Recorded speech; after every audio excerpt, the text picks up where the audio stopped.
2074 सालमा निर्वाचित पहिलो कार्यकालको स्थानीय तहहरूको संरचना अनुसारको कामहरू मूलतः स्थानीय ऐन कानुनहरू निर्माण, प्रारम्भिक असल अभ्यासहरूसँग सञ्चालन र केही आधारभूत पुँजीगत योजनाहरू सञ्चालन भए। दोस्रो कार्यकालका लागि 2079मा भएको निर्वाचनमा निर्वाचित भएपछि सामाजिक विकासका कार्यक्रमहरू तथा पूर्वाधार विकास योजनाहरूले तीव्रता पाएको देखिन्छ। यस कार्यकालमा वडा तथा नगर स्तरीय कार्यक्रम तथा योजनाहरू अन्तर्गत आर्थिक विकासका लागि विभिन्न समूहहरूलाई माग तथा आवश्यकताको आधारमा विभिन्न तथा तालिम तथा क्षमता अभिवृद्धिका कार्यक्रमहरू, कृषि, खेलकुद, व्यवसाय प्रबन्धन, महिला स्वावलम्बन, युवा लक्षित, बालबालिका, ज्येष्ठ नागरिक लक्षित कार्यक्रम, संस्कृति परम्परा संरक्षणमा योगदान पुर्याउने महानुभावहरूलाई कलेज छात्रवृत्ति तथा स्वास्थ्य बिमा कार्यक्रम, पर्यटन प्रबन्धन कार्यक्रम सञ्चालन भएको र विभिन्न संरचना तथा भौतिक पूर्वाधारतर्फ खानेपानी लाइन विस्तार, विद्युतीय लाइन विस्तार, ढल तथा सडक विस्तार योजना लगायतका थुप्रै योजनाहरू सञ्चालन भएका छन्।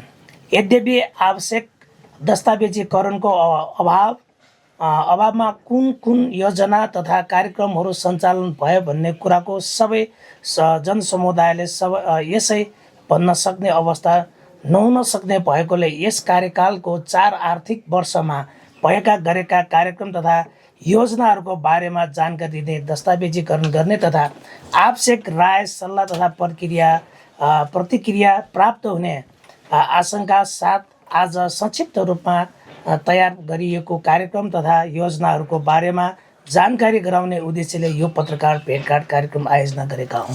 अहिले हामीले सांस्कृतिक सम्पदा र यहाँको पुनर्निर्माणको सम्पदाहरू सबै निर्माण पश्चातको अबको हाम्रो चाहिँ पुनर्निर्माण पछिको ठोगाना भनेर हामीले यो वर्ष पर्यटन महोत्सव चाहिँ सञ्चालन गर्दैछौँ।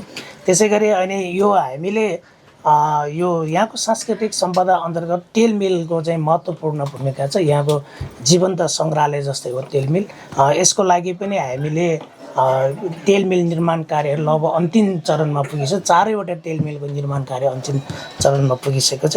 हामीले छात्रवृत्तिको कुरा आएको छ। छात्रवृत्ति भनेको महानगरपालिकाले +2 र स्कुलको छात्रवृत्ति दिने जुन प्रक्रिया छ नेपाल सरकार, त्यो प्रक्रियाबाट दिने छात्रवृत्ति चाहिँ अलग्गै भयो।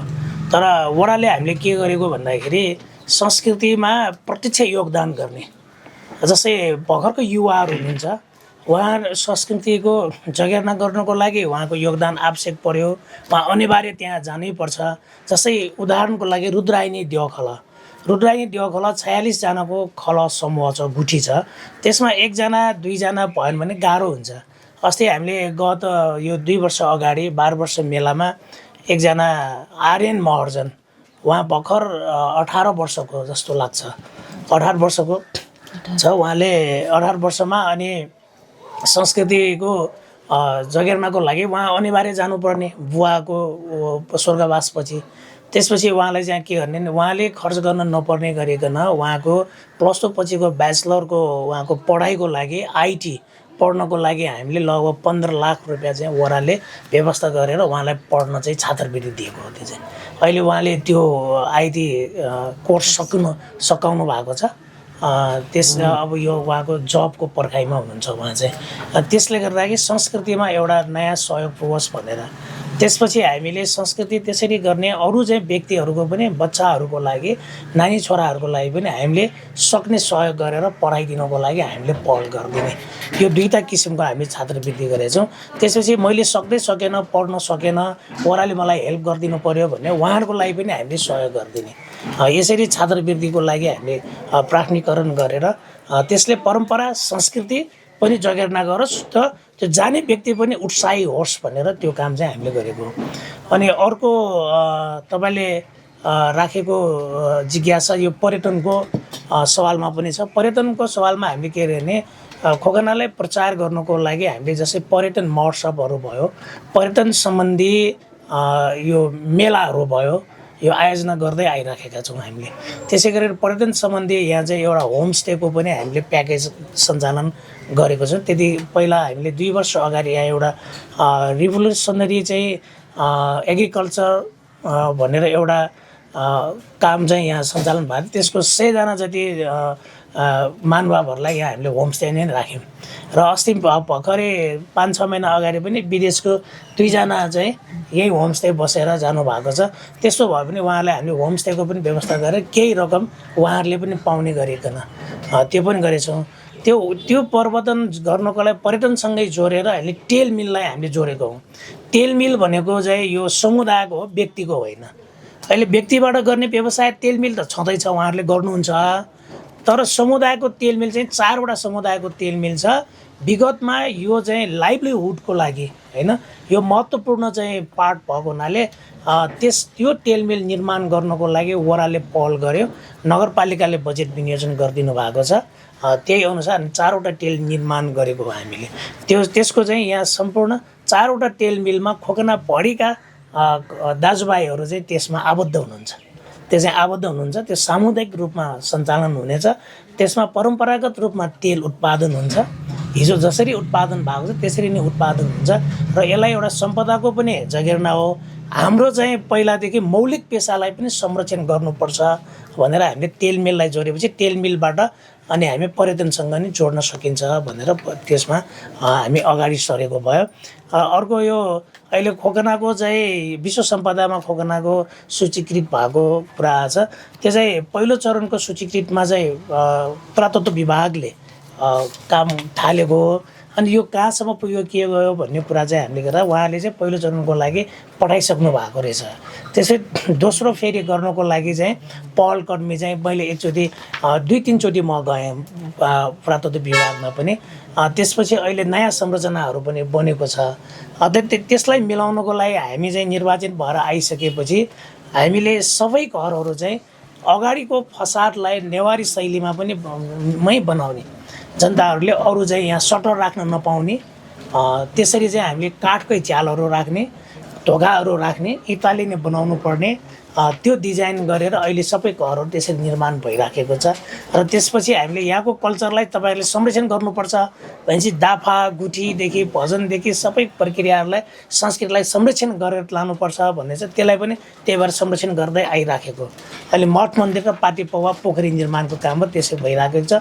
अब यसपछि उहाँहरूले अहिले हामीलाई तेल मिललाई चाहिँ विश्व सम्पदामा लान सकिन्छ कि भन्ने कुरा चाहिँ हाम्रो छलफल चाहिँ भइराखेको छ। त्यही भएर हामीलाई युनेस्कोबाट चाहिँ तलको तेल मिल यो कुट्सा निर्माण गर्दाखेरि 60 लाख रुपियाँ बराबरको चाहिँ आर्थिक सहयोग युनेस्कोबाट हामीलाई गर्नु भएको छ। यसको चाहिँ हाम्रो प्रयास चाहिँ निरन्तर चाहिँ भइराखेको छ, यसमा चाहिँ भइराखेको छ। अनि अर्को चाहिँ कुन प्रश्न छ?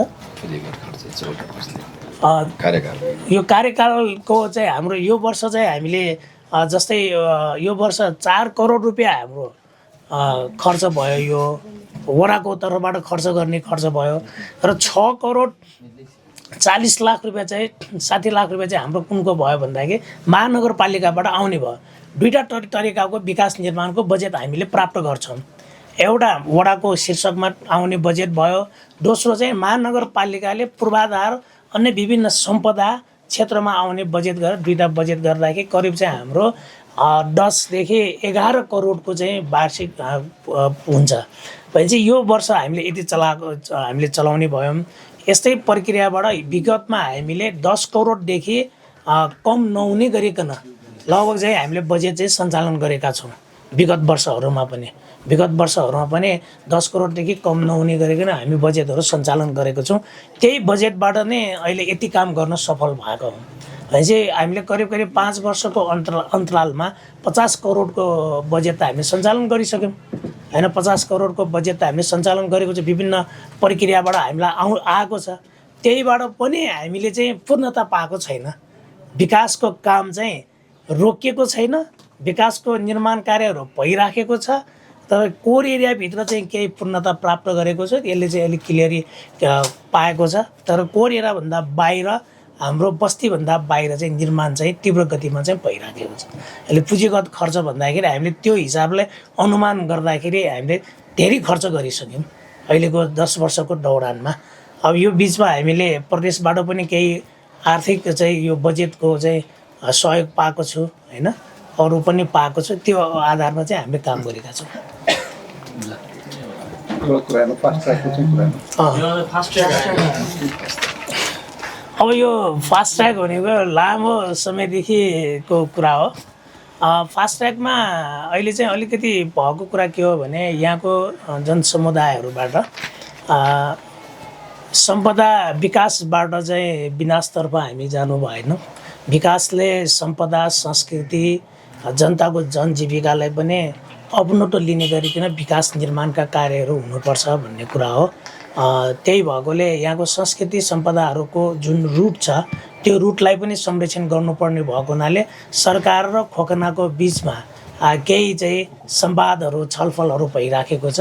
त्यही प्रक्रिया भएर चाहिँ अहिले चाहिँ यो फास्ट ट्र्याकको प्रक्रिया अलि लामो भएको छ हैन। त्यही कारणले गर्दा अहिले चाहिँ करिब चाहिँ 5.5 किलोमिटर क्षेत्रमा समस्या छ। अनि 0 पोइन्टलाई कहाँ राख्ने भन्ने कुरा डिसाइड चाहिँ सरकारबाट हुनुपर्छ भन्ने कुरा भइराखेको भएर त्यसमा अलिकति विवाद भइराखेको हो। त्यसमा छलफल चलिराखेको छ, संवाद चलिराखेको छ। अस्ति मात्रै सरकारको प्रतिनिधिहरूबाट सिकालीमा आएर निरीक्षण पनि गर्नुभएको छ उहाँहरूबाट। अब कसरी जान सकिन्छ, जनताको न्यायोचित मागलाई सम्बोधन गरेर मात्रै अब फास्ट ट्र्याकलाई अगाडि बढाउन सकिन्छ भन्ने कुरा निचोडमा सरकार पनि पुगेको जस्तो मलाई अनुभव भएको छ। जनताले पनि जनताको मागलाई सम्बोधन गरेर मात्र अगाडि बढ्नुपर्छ भन्ने कुरा राखेको छ। त्यही भएर फास्ट ट्र्याकको 0 पोइन्टलाई तल राख्ने, माथि राख्ने, खोकनाबाट सार्ने यो विषयमा चाहिँ छलफल भइरहेको, केही विकल्पका विषयमा पनि छलफल भइराखेको छ। त्यो छलफललाई टुङ्गो भएपछि मात्र यसले चाहिँ स्वरूप पाउने जस्तो मलाई लाग्छ। त्यही भएर अहिले छलफल चाहिँ भइराखेको छ। अस्ति भर्खरै पनि मैले यहाँ खोकनाको गुठी सम्पदा आबद्ध गुठीहरूसँग पनि छलफल गरेँ। जनसरोकार का साथीहरू, प्रतिनिधिहरूसँग पनि छलफल गरेर यो विषयलाई हामीले कसरी टुङ्ग्याउन सकिन्छ, हाम्रो आधिकारिक धारणाहरूलाई हामीले प्रस्तुत गर्नुपर्छ सरकार समक्ष भन्ने कुरा पनि राखेको छु। त्यही भएर अस्ति एउटा विवाद पनि अहिले अलिकति नयाँ सिर्जना भएको छ।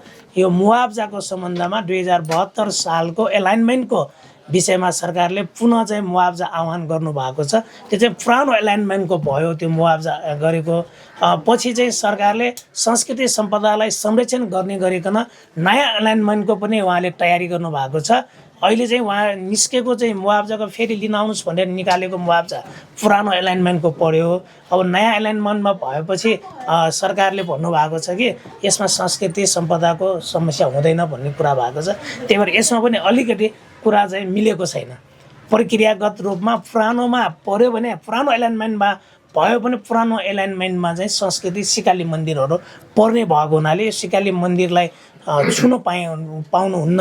किनकि यो त यहाँको सांस्कृतिक धरोहर हो, खोकनाको मात्र होइन, यो त राज्यकै हो, यो नेपालकै हो, यसलाई संरक्षण गर्नुपर्छ भन्ने कुरा भएको छ।